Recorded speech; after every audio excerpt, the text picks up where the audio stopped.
ছাত্ৰছাত্ৰীসকল আজি আলোচনা কৰিম কুৱেশ্যন নম্বৰ 9 এটা আয়তৰ দিশ 7.1/5 সেন্টিমিটাৰ আৰু প্ৰস্থ 4.2/3 সেন্টিমিটাৰ আয়তৰ কালি বাহিৰ কৰিব লাগে আয়তৰ কালিৰ সূত্ৰ হৈছে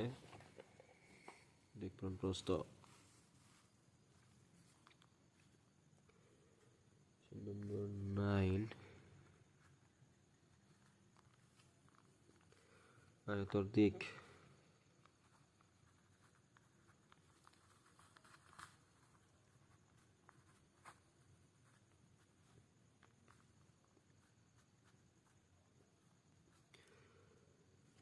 5 সেন্টিমিটার অপ্রকৃত ভাঙনলে পরিবর্তন করিলে 7 to 5 plus 36 5 সেন্টিমিটার পূরণ করে 35 plus 1 36/5 প্রস্থ হয়েছে 4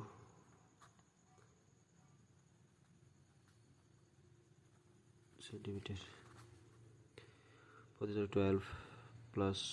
2 14/3 সেন্টিমিটার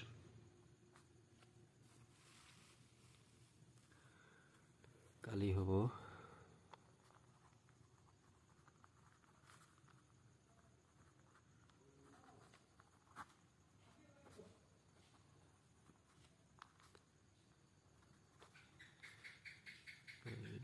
14/3 সেন্টিমিটার স্কয়ার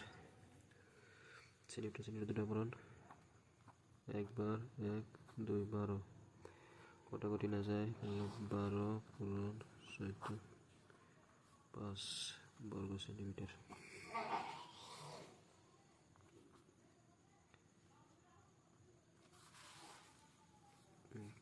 বারো লগ 14 পূরণ করিলে 48 12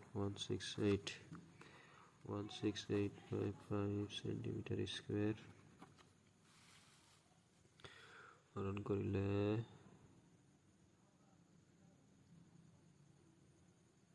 কেমন যাব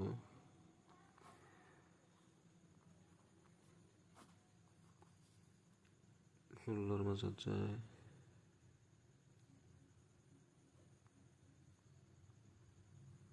3 বার 18 মাজত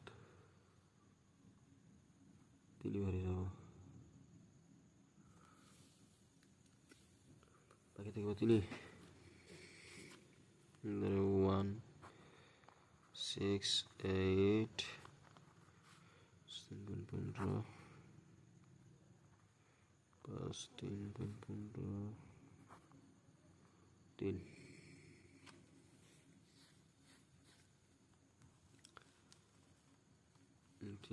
সেন্টিমিটার স্কয়ার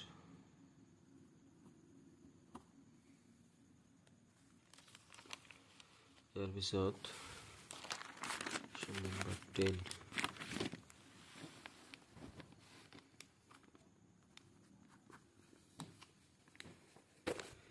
ঠিক আছে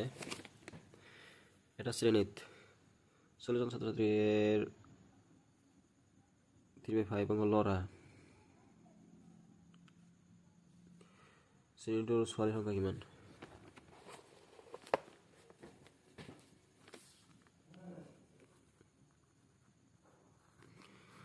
মোট ছাত্রছাত্রীর সংখ্যা 40 জন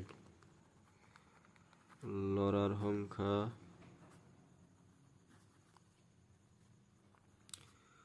40 জনের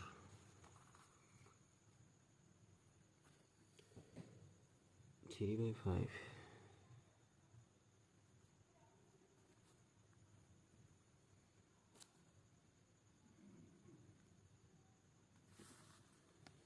3/5 অংশ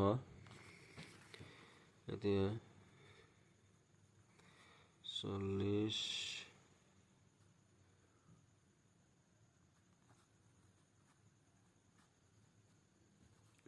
জন কৰাবলৈ গ'লে একবাৰ 8 বাৰ 24 জন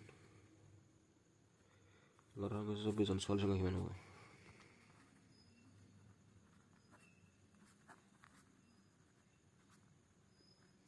ছোৱালীৰ সংখ্যা মুঠ